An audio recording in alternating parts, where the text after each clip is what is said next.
Here comes your 90-day fiancé.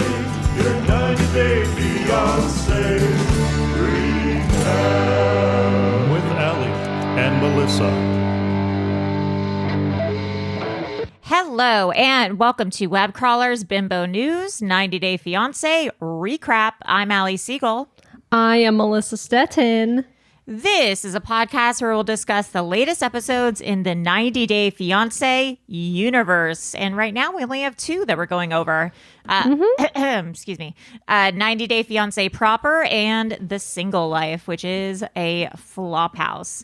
We have a Patreon. Our true crime episodes are now only available at patreon.com/webcrawlers for $5 a month. So to clarify, if you are a fan of the old school web crawlers, paranormal, supernatural, occult, true crime, kidnappings, murders, killers, terrible shit happening to people. Yes. Yeah. If you liked that kind of stuff with me, Melissa, and Maria, that it's still all there, exists. baby. It's just it's move over to Patreon for $5 a month. It's like 2 to 3 episodes a month. Every other week. Every other week. Yeah. But on the public feed, it will be 90-Day Fiancé and entertainment news. So if you're a fan mailbag. and mailbag. So if Which you're a will fan be of the back old next week. Yes. So if you're a fan of the old podcast, because some people get confused, it's just still exists. It's just on the Patreon. Patreon. All right. Also, please rate and review us and call into our hotline for the mailbag episodes. The number is 626-63-420-69. Nice. All right, let's get into 90-Day Fiancé, some previous season updates. Oh, no. Yeah, so Stacy of Stacy and Darcy, she is one of the twins. They are known for being a little ridiculous. A little out there. Yeah, have major plastic surgery. Yes.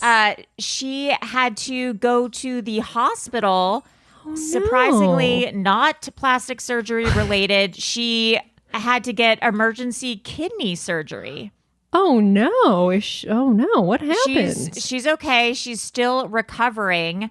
No. I guess she had some sort of kidney issue, but she did the classic Instagram post of herself in the hospital. Oh, there you go. Yeah, with no real information. Had a bit of a health scare, but I'm on the mend, health guys. Scare. Yeah, Cool. my least favorite thing of all time. It's her in the hospital. It says there's like a screen behind her. It says standby mode, and everyone was super worried. And she was, I guess, supposed to be married to Fabian or Florian, whatever his name is. Florian in a few days, but has to reschedule that, I guess, because of her kidney issue. So wishing her a speedy recovery. Some other sad news in the 90-Day Fiancé universe. So Cleo of Cleo and Christian, she was trans, lived in London, also had autism, and she was dating Christian, who is just like the worst guy ever. Yeah, he sucks. She posted something kind of like innocuous on Instagram the other day. It read like a suicide note, like talking about thanking people for being in her life and like she'll be in a better place, and it was very concerning. Yeah, it said like about her cats. It was like, sorry, I couldn't take care of you. Yeah. And, saying it basically is saying goodbye and how hard it is for the LGBTQ plus community and things like that. And everyone is commenting on the Instagram. People were calling the police in London, but no one knew her address because it's all fans. So they're like, we can't do anything about it. People from 90-Day Fiancé were commenting, being like, we called you, Cleo, call me back, etc. And then someone posted saying, I'm good friends with Cleo and I'm at her house. She's okay. She, I guess, had a lot to drink and she's going to bed now, but she has roommates and she's being taken care of. Oh, no, that's sad. Yeah. So she is okay. She's alive. Obviously, she's dealing with some mental health stuff. And we wish her, obviously, the best. And that I hope she gets the help that she needs. And she is, loved. And I'm sorry that she is struggling. And I don't think Christian helps. So maybe first ditch that loser and focus on yourself. All right, well, let's get into these seasons. 90 Day Fiance, Season 10, Episode 14, From This Day Forward. What an episode. A lot happened. Yeah, a lot happened. Do you want to get into Rob and Sophie? Okay, so Sophie's mom's still visiting. She is not a fan of Rob the Knob. Rob the Knob. What does she say to Rob? Rob so she's like... She says this to Sophie. So they're in the car or something, and she says Rob is a gaslighter. Like even when I was talking to Rob, he made me think that I was crazy. And if he does this all the time to you, you're going to end up going psychotic, which I resonated so much with. And she was like, the mom said, within 6 months of being around him, Sophie, you won't be the same woman, and you're going to lose your sparkle. Right, because she's like, he has low self-esteem and he's going to drag you down to his level. Yeah. She was like, if he's not feeling good, he's not going to want you to be feeling good either. Right. And it reminded me so much of relationships from the past where you're in a relationship and you lose your sparkle and you lose like your light because you're giving it to someone else and they're just taking it from you. It sucks. You can see it happening. She's just not happy. And good Rob's mom always advice.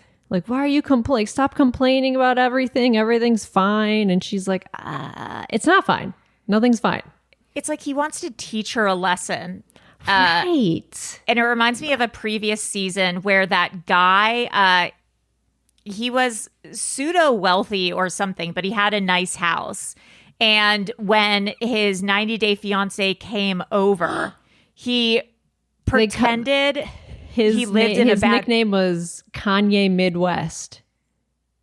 Was his nickname on Reddit. Oh, really? That's really funny. Yeah, he like rented or he took her to his childhood house home that was shitty and tiny. No one had lived in it for a while. Yeah, it was like an abandoned home and said, "This is where I live." And she was like, "What?"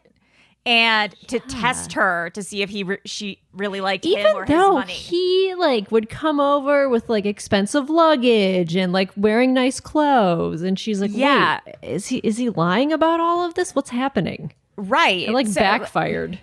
Yeah, because her reaction was like, "So why are you a liar? And are you a con artist? What's actually going on here?" So this idea of testing women is like, I don't like it. It sucks. Yeah. It sucks. So they are, so she's just hanging out with her mom, eating lunch. Oh, he texted her a video? Because after they got into this argument and she went off with her mom and he's texting her a video of a nice car and said, "This could be ours, babe." Like, what? Dude, you don't even have a bathroom. You're going to get like a Ferrari or something? What like, are you talking gross. about? Like, that's what he texts her. Like, "Oh, don't worry, babe. I'm going to get this for you." Like, ew. Also, she said before, I don't need nice things. I just need you to be nice to me. Yeah, it's so gross. Like, stop cheating on me. I don't need a nice car. Just stop like showing your dick to girls on the internet. Yeah. The lowest bar possible. Yeah. Crumbs. And then, so Rob's hanging out the laundromat. They have 3 weeks to get married. Yeah. Apparently. And his friends come by to hang out. He's just like complaining about Sophie's mom. No, I think it's 3 months. 3 months. Oh, is it 3 months? Okay. Because 3 weeks sounded crazy to me. Yeah, no, because he was saying like the 90 days. They have the 3 months to get married. Yeah. Right. Yeah. So they're hanging out. He's friends and he's like, yeah, her mom's here. Her mom hates me. And like she's telling me like I'm not a real man. You're not. And you're not. Yeah. And then he says Sophie's constantly pointing out like my flaws and the bad things about me. Like, why don't you point out the good things about me? But it's like, there are no good things. Yeah. What has he done that's great? And all he does is he cheats. Yeah. He gets mad at her for wanting things like a blanket in a bathroom. And fucking duvet cover yeah. or whatever. He's unemployed, like he has no money, and he belittles her. It's just so, and he's rude to her mom. It's just, and he tells her to like stop complaining, like calls her like bougie and privileged. It's crazy. And he says at this point he doesn't see the wedding happening. Ooh, and we could only hope. I know. And his friends are like, no, I think they're going to get married, but Rob will just be miserable and they'll end up getting a divorce. Cool. Yeah. Cool. I mean, thanks, friends. Fun. Another couple that probably I don't think will make it to the altar, Nikki and Justin. Oh my God. She is, listen, I don't think either of them are really, doing the best but I don't think she will ever be happy in a relationship until she does some real work about herself and how to show up for a relationship. Yeah, at this point, like, it's something inside of her. Yeah. Like, no one is going to make her happy. She's very angry and passive aggressive. Yes. So Justin, they're getting in the car, and I just like noticed this, but Justin doesn't open the car door for her. And she says, "Oh, you're such a gentleman opening up my door." And he doesn't even notice it. She says it under her breath. And passive aggressive is my least favorite thing of all time. It makes me so angry. Yeah. It's so annoying. Also, I'm sorry, but opening the door wow, look at my posture. That's crazy. Like a turtle. Yeah, I'm like, that's so bad. Opening the door for someone is such a weird surface, unnecessary thing. Is like, Martin has for sure done it. Yeah. Occasionally, but like, not every time we get in the car, and I don't expect that. I can open a fucking car door myself. I think on the first few dates, if a guy doesn't on like the first few dates, I'm like, oh, that's really sweet. What I'm a nice impressed. gesture. Yeah, I think it's because I don't expect it at all. Yeah. If you've been dating someone on and off for 10 years, do I need them to open the door for me every time? You're not going to open the door for me? Yeah, no, like, bitch, we've been together for 20 years. Yeah, I'm not a psychopath. Yeah, it's so weird. She just she's going to find a fault in everything that he does. Yeah. Yeah. Ugh. So now they're driving to go horseback riding. Yeah. And then, she says in the car, she's like, "Do you know why I came to Moldova? It's not to fight with you." Just out of nowhere, thus starting another fight. Yeah. It's crazy. It reminds me of one of my mentors once told me, she was like, not everything is for your significant other. Right. Like, she said to me, like, first run things through your therapist, then run it through your mentor. And then if you're still upset about it and you still like haven't figured out a solution or a way to deal with it, then bring it up to your partner. But a billion things are going to annoy you about your partner. And if you bring up every single one of them, you're always going to be talking about conflict and negative stuff with your partner.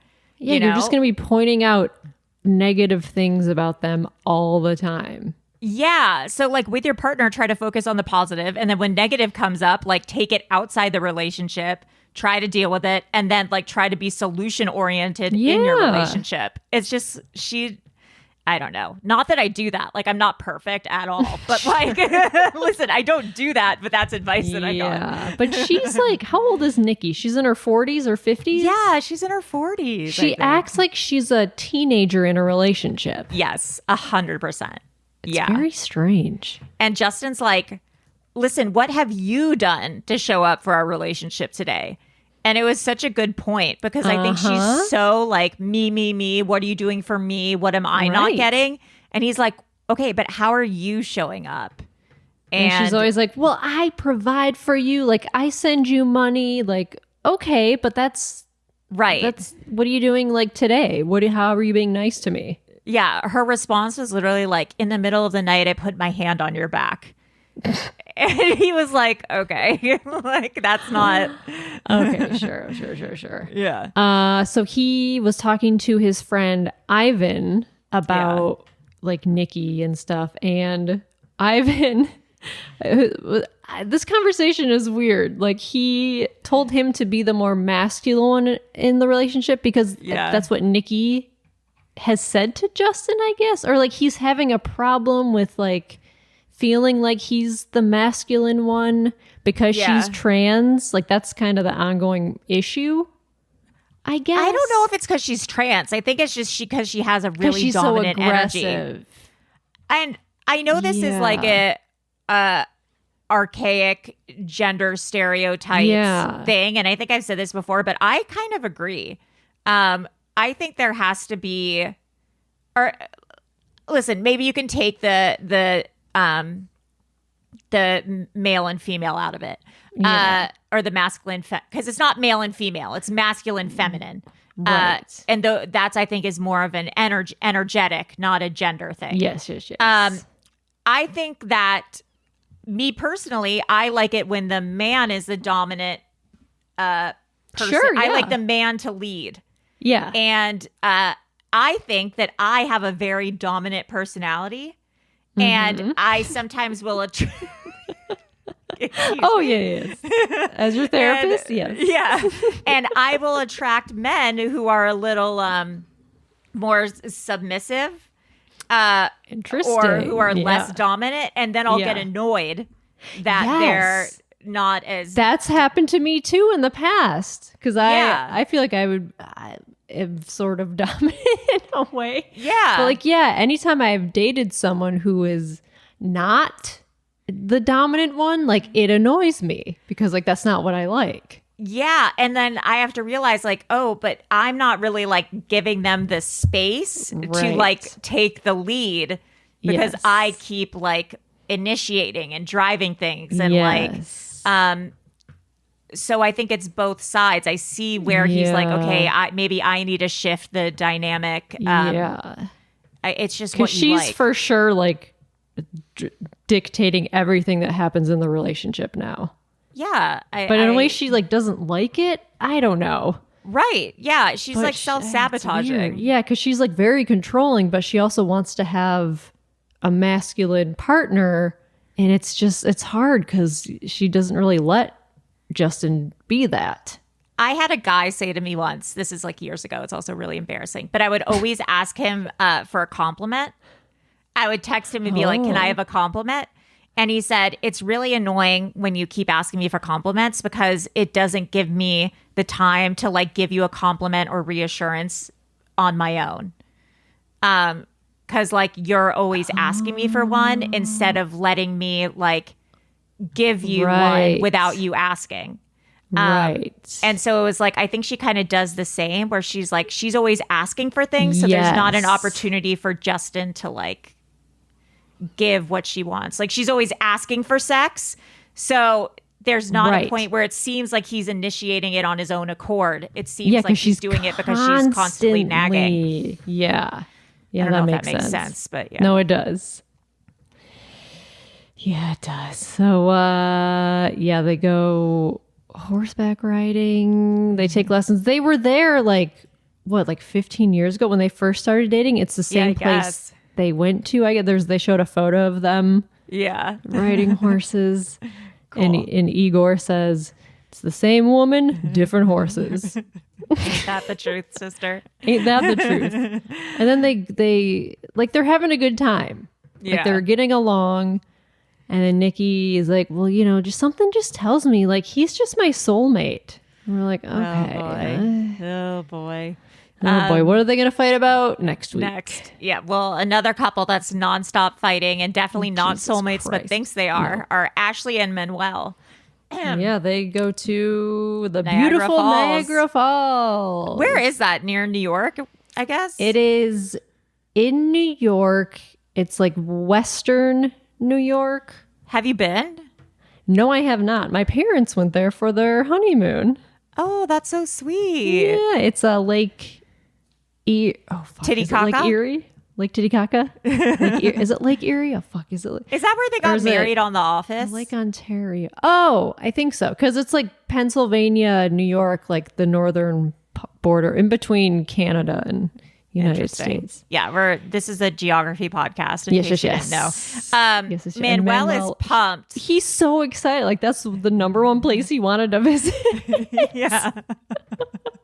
It's so weird. Okay, but he fucking loves it. Yeah, he's never been more excited to go anywhere. Yeah. They get in a fight within like 2 seconds of being there. At first, they're so excited and he's so happy to be there. But then they start talking about the wedding and like saving money for the wedding. And he just walks away. And then she, of course, follows him and like gives him a kiss on the cheek and just says, let's have a nice day. So then they try to, because Manuel is so excited about free-flowing water. They do a boat tour. Yeah, it looked fun. And they had to wear those ponchos, like, on the the Disney river raft ride so you don't get wet. It did look like Disneyland. It's so windy there on the boat. And like it's very wet. I guess it would be windy when you have these giant waterfalls. It seemed a little unpleasant for me. Like I would just want to look at it and not really go on that boat. They were like being pounded with water. Yeah. And I was like, oh, that looks like cold and wet. And yeah, they loved it. There was rainbows. I mean, it was really beautiful. Yeah. But so many rainbows. I don't know. We'll see what happens next week. They didn't have sex and they didn't have a huge fight this episode, so it was pretty tame as far as their episodes go. Pretty tame. Do you want to do Gino and Jasmine? God. So it's 46 days to their wedding. Crazy. They are cooking dinner. And so Gino's still not in a good mood because of what Jasmine told him about getting money from Dane for her butt implant. And he thinks that Dane is going to expect something in return. Yeah, I mean, who wouldn't think that? Yeah, of course. But then Jasmine brings up Gino's exes and says she was fired from her job because of naked pictures Gino's ex sent of her to her teaching job. Yeah, that's like beyond fucked. Like, why didn't she sue? Right. Because Gino had sent pictures of Jasmine to his ex, like bragging about her. And I guess she contacted Jasmine and like sent the photos to her job, which is fucked up. I can't believe that. Illegal, because that's like revenge porn. Right. Well, I guess something. She was in Panama, so I don't know legally. She would have to be a U.S. resident, I guess, to sue at the time in terms of illegality. Also, I think it might only be illegal in California. I think it's a state-by-state thing. Oh. Yeah. But I can't believe she stayed with Gino after that. Yeah, that's so fucked up. It makes me think there's more to the story that maybe we don't know. Or the fact that she's so chill about his ex. I mean, she's not chill, but I don't know. It's just there's something is askew about it. Like that's abusive. Like it's just weird. Right. Yeah, it's weird. And then Gino even said like, well, what? Like, did you do something to provoke her? And she gets so pissed. She's crying. She's like, how dare you? How could you say something like that? Ah! And then she's crying. And then she said that she wishes she would have fucked Dane the last night she saw him. And she said it's the only thing she regrets in her life. Will you play the clip that Rachel tagged us in? Because the way they talk to each other. My Gino's response is so 40-year-old virgin. It's so funny. That's the only thing I regret in life. Not him. So good as we used to every time. Yeah, I wish I could my exes because they were great. I wish I could fuck my exes because they were great. Yeah, their boobies felt good. They were great. Such a Midwestern man. Yeah. They were really good vaginas. I like them a lot.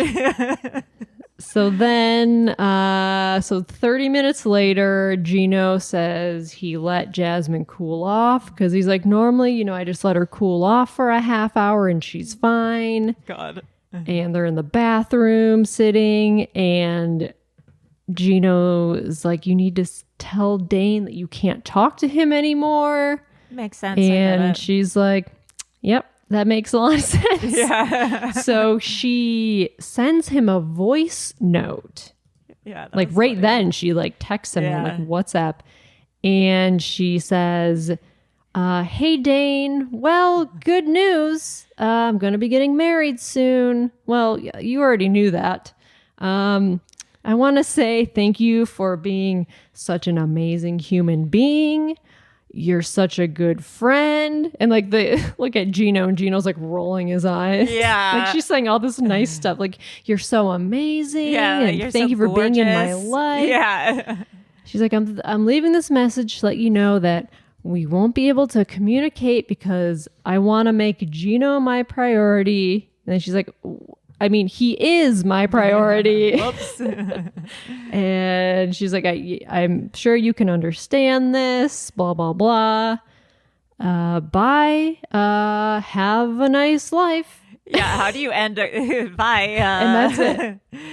They're gonna keep talking. They're gonna secret because we see the text and he says, "Hey, babe," to Jasmine. Oh, I didn't didn't notice that. No. Yeah, he called her babe.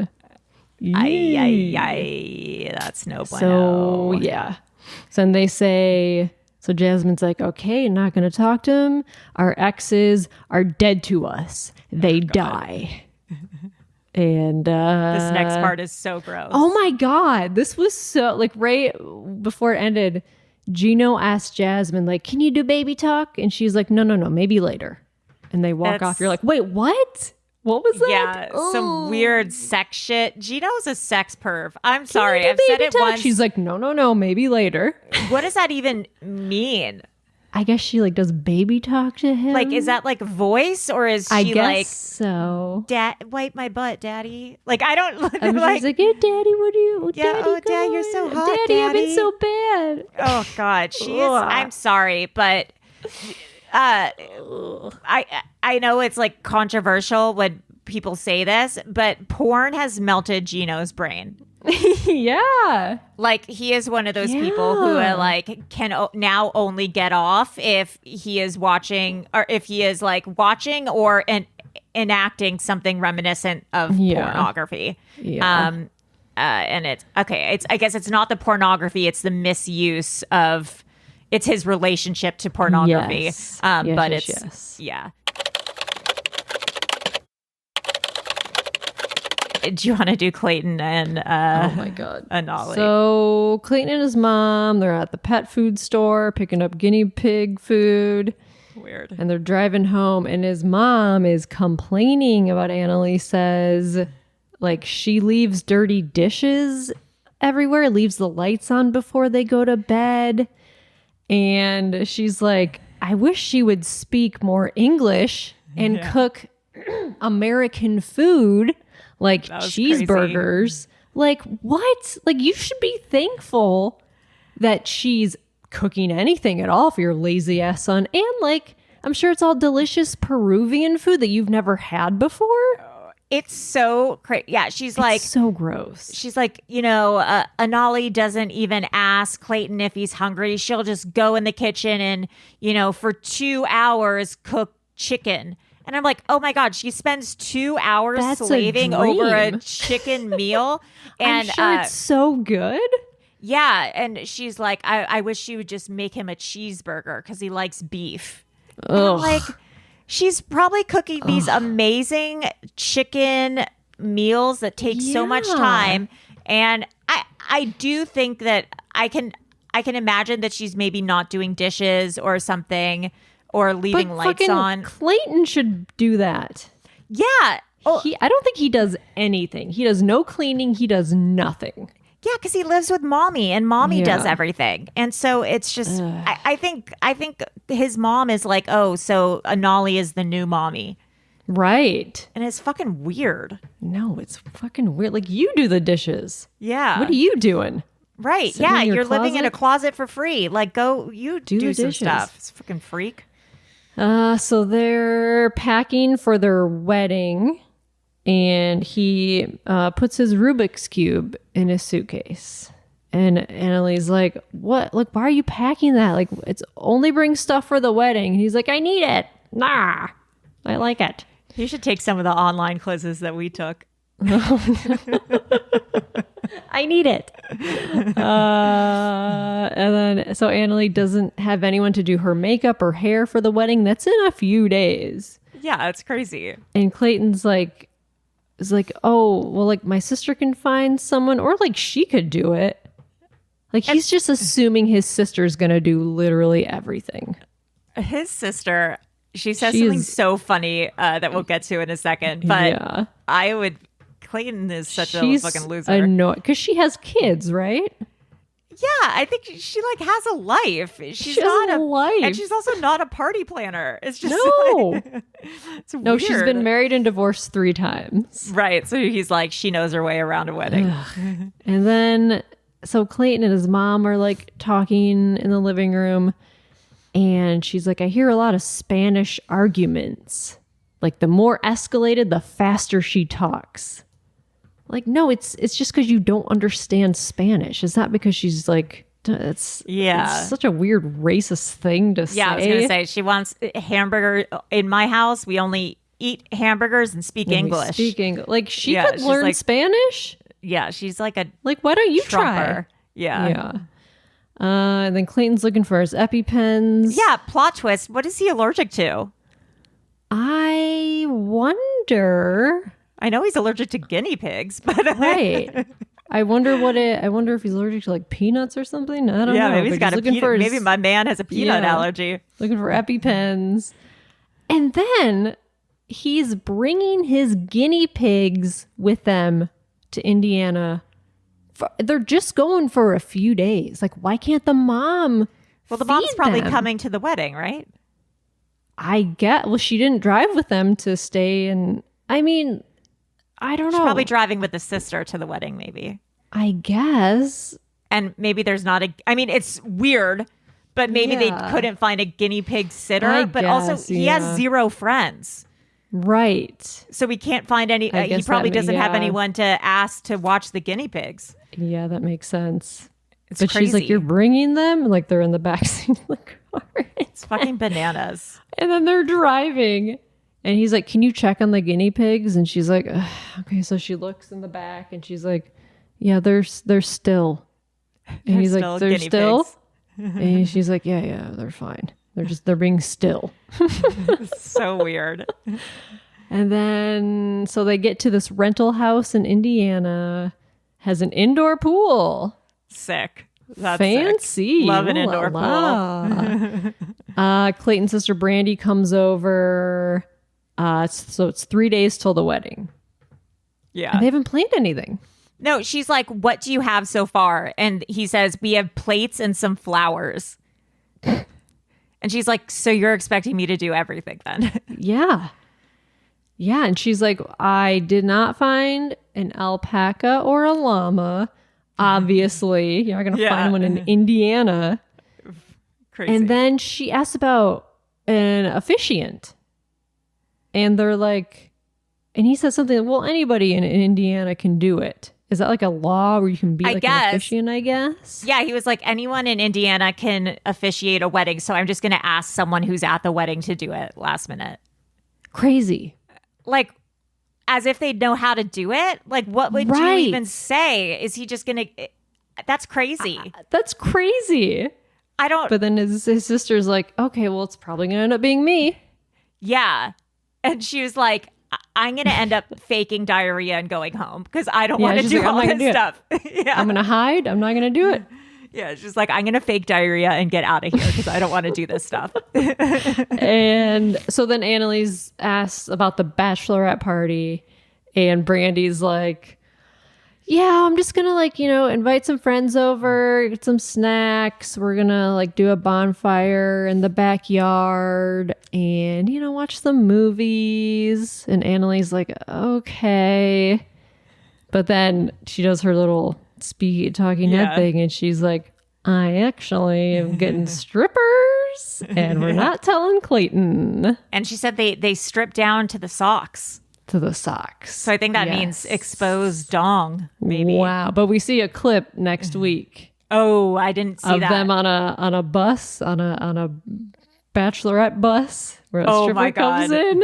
That's and Annalie is fucking pumped. Oh my God. Yeah, well, she hasn't been turned on in years. So God. Sam and Citra. Why don't you get into Sam and Citra? Okay, so Sam's dad meets Citra's dad, and Sam's dad learned to say hi in Indonesian. Cute. So that's cute. Yeah. So they're at Sam's house and they're eating fried chicken, mashed potatoes and gravy. Like they just got like KFC takeout.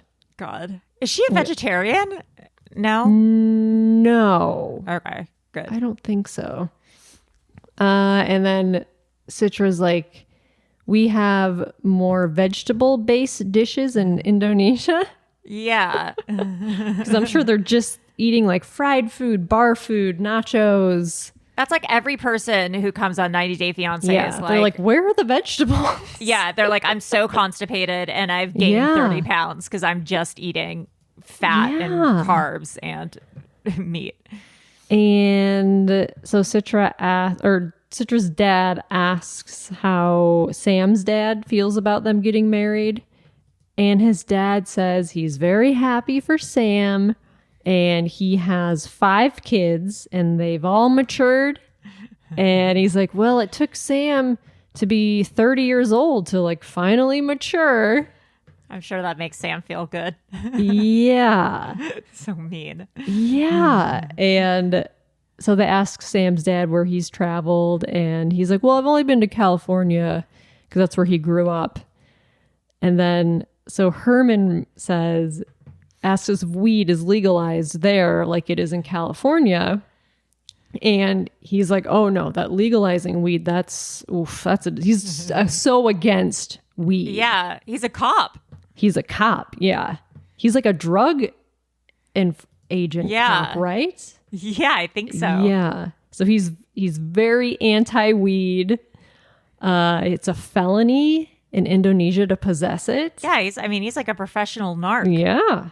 He said 1 joint is 5 years in jail. And God. so like he said Citra tries to translate that to Sam and Sam's like, oh, you like 1 brick, 5 years in jail? And Citra's like, no, 1 joint. And he's like, oh, 1 joint is 5? Like he's like, oh God. Oh my God. He's like, Sam yeah, 1 would brick? be broke down palaced so fast. Yes. So this makes him nervous because he still has to talk to Herman about his drug stuff. Yeah, it's crazy. So he's like, oh fuck. He's like, oh, I'm fucking screwed. Yeah. So the next day, Sam finally tells Herman about this whole drug diversion thing. It's weird because it's translated weird. Well, yeah. Also, what he was saying, I can't tell if it was translated weird or if what he was saying just makes no sense.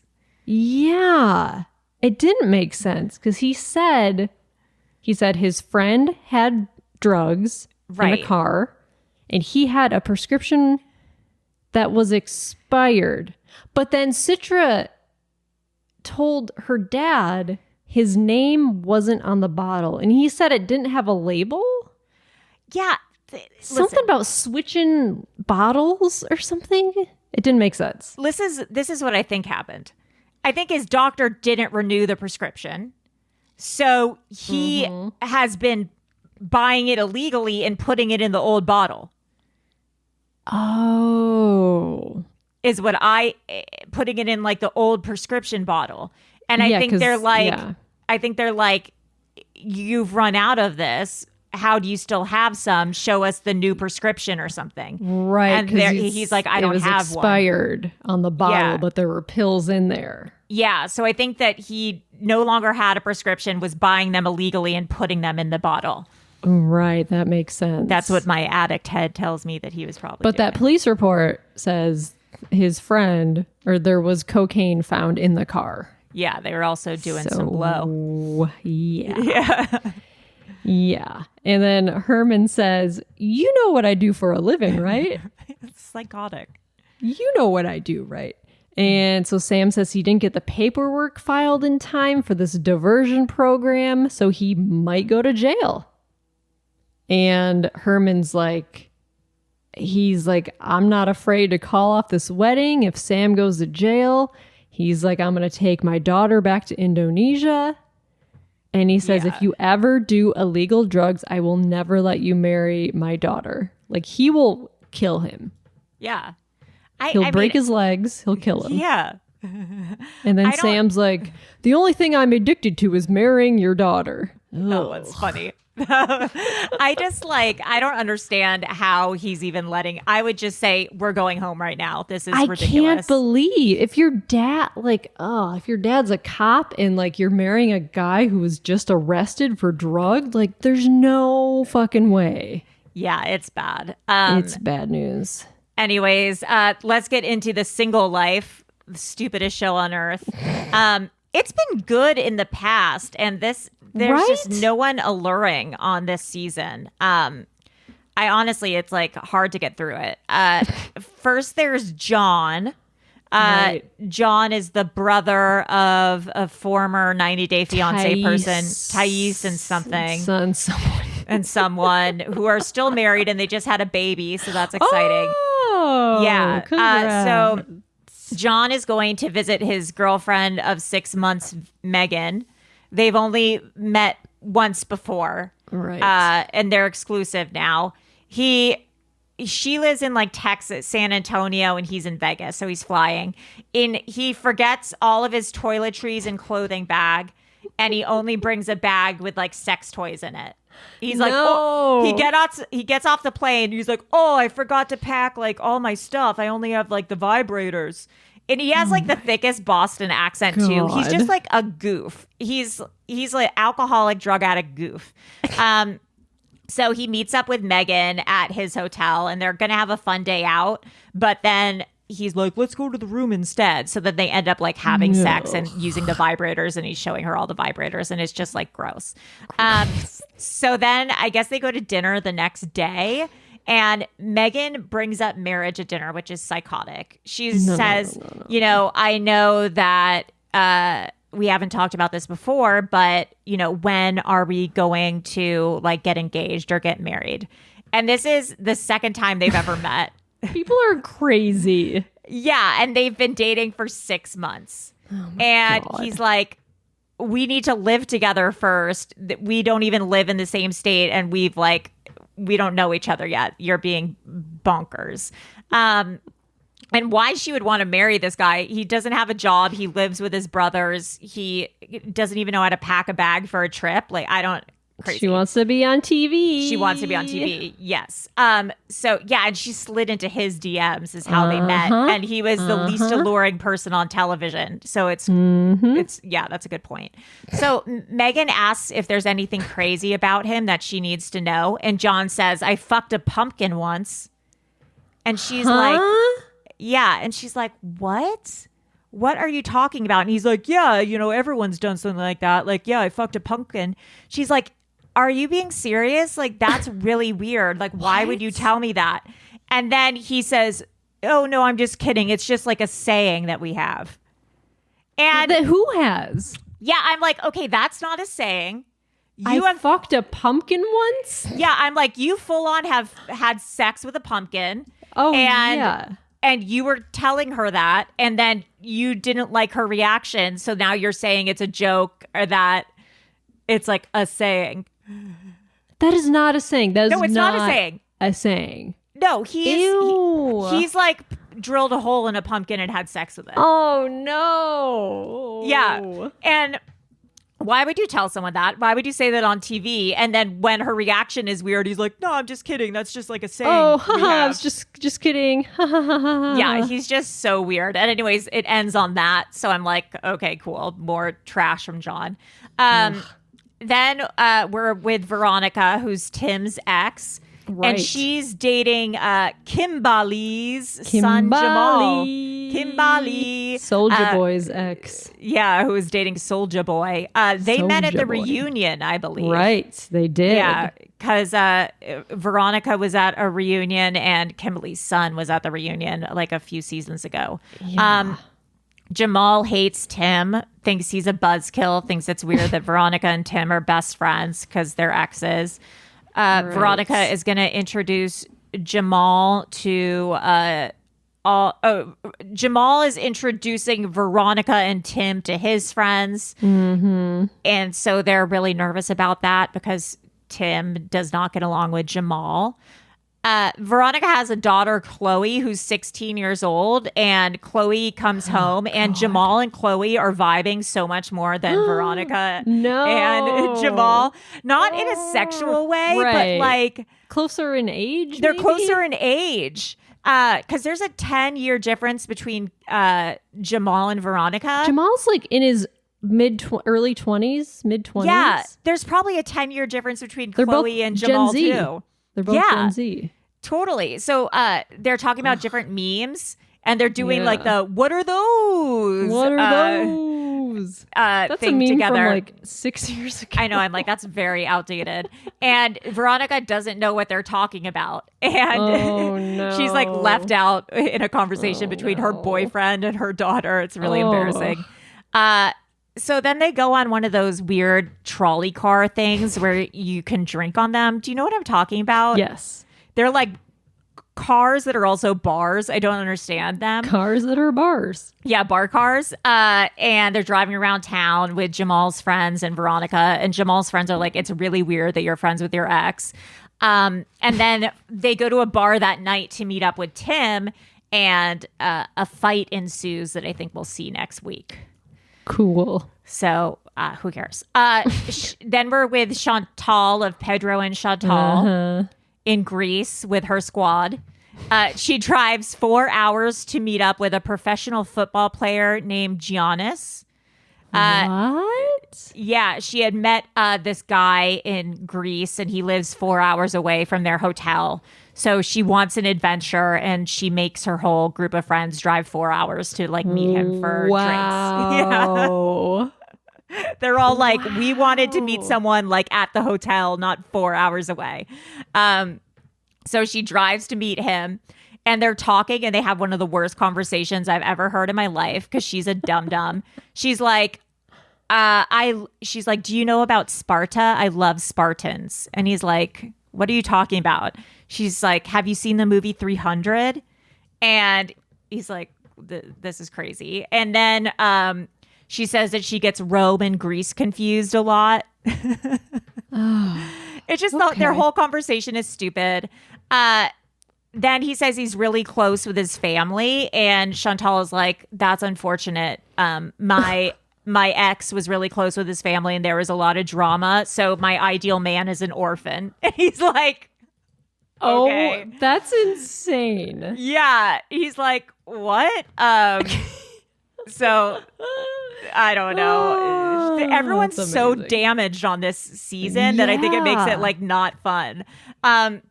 Then there's Debbie, my doppelganger.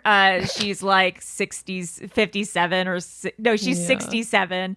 67. She's talking to a guy named guy in Miami named Ruben. They met on a dating app.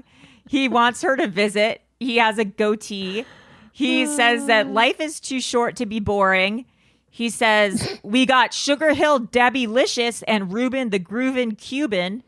We got to get together. And honestly, his vibe, he's kind of like a boy Debbie. Like, I think they would vibe and be good together, to be honest, because they're both kind of wackadoo. Great.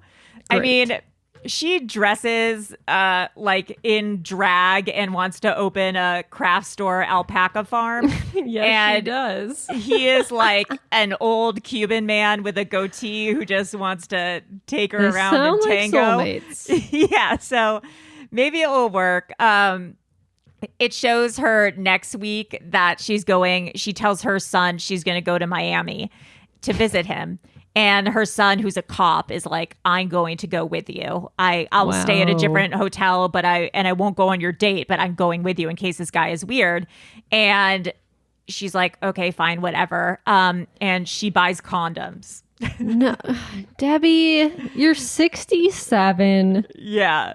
I mean, I guess you don't want to get an STD. Well, the elderly actually have the highest rates of STDs. That's what I heard because of nursing homes. Nursing homes. Yeah. They're just fucking and nobody cares. Yeah, they're fucking and having STD. They're rampant. That is crazy. Yeah, because they're all like, we can't get pregnant, but they forget about STDs. Right. Yeah, so you got to watch out for that. Yeah, okay, Debbie. The baby boomers. So so she buys condom and her son is like, that's disgusting. So that's pretty much it for this season. It shows next week like Tyree, who is catfished and then stood up. Oh, fucking Tyree. It shows him going up to a group of women and being like, I dated a man for 4 years. But that's not the case. Oh, he right. dated, he was talking to a catfish. woman. It was catfish and it was a man.